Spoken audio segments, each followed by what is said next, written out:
Hiya, it's Sam with another episode of Knowledge Node. So last week we talked about working from home and how we can make that a little bit easier on ourselves during the lockdown. And this week I want to talk a little bit more generally about how we can spend our time during lockdown.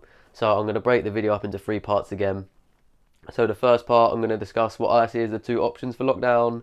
Then the second is going to be an interesting concept called creation versus consumption. And then last of all, I'm going to talk about goal setting. So we're all locked down. It's not a simple or easy situation to be in, but we got to navigate it somehow. The way I see is it comes down to two choices, which is you either choose to retreat further back into your comfort zone than you already are, or you can try and use it as a time to learn and grow. Now this is a lot easier said than done, obviously, but what it boils down to is our habits.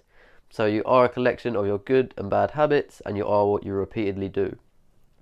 So this is the perfect time to look at yourself and look at the things you're doing every single day and ask if they're really an investment in yourself long term, or if you're just looking for that fleeting satisfaction in the moment.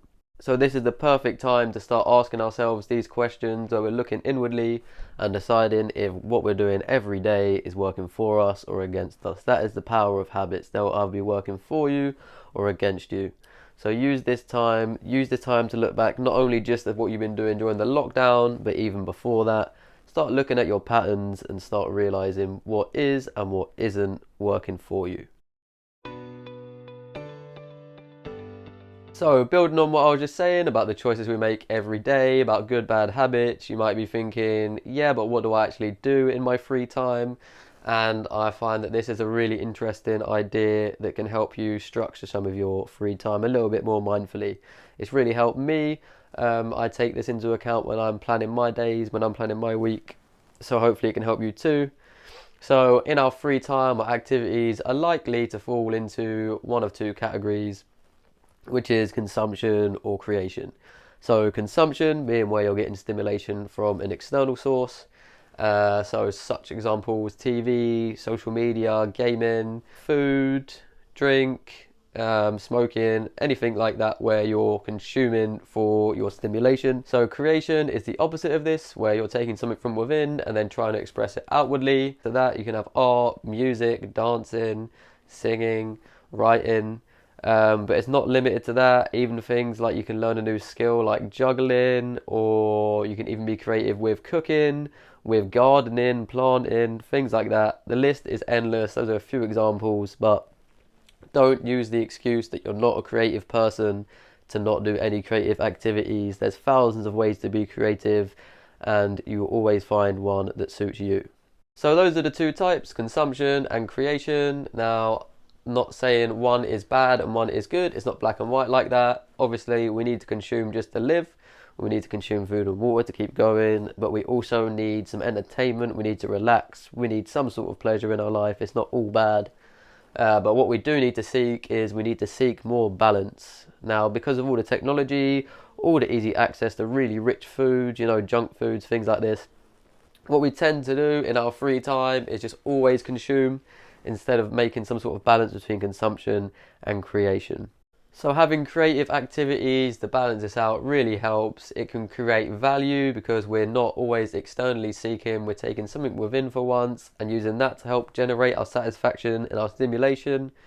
Also, it can help you enter into the flow state. So creative activities are one of the best ways to get into the flow state. What that is when you're just completely sucked into an activity, when you can't think about any of the worries of the world, you're just 100% locked in and focused. And that's just a great state to be in regularly to get you some greater peace of mind.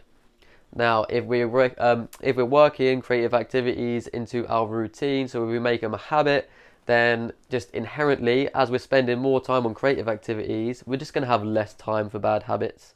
So that's why I really advise trying to bring more balance between these two in your life. Last but not least of this video, I'm going to talk about goals. So don't worry if that word intimidates you. It used to intimidate me. I've never been very good at setting goals. I'm still not great at it now, but it is something you get better with practice. Now, a lot of people probably feel aimless at this time because you're just constrained. You have all this free time. You don't really know what to do with it.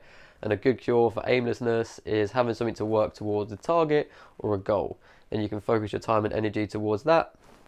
So now that we're quite deep into our lockdown, or maybe we're not, I hope we are, but now that we've been in our lockdown for a few weeks, maybe you've had your time of indulgence, your time of a lot of consumption, and now it's time to start bringing a bit more creation and some more achievement into your time in lockdown, trying to work towards some things that you want to do.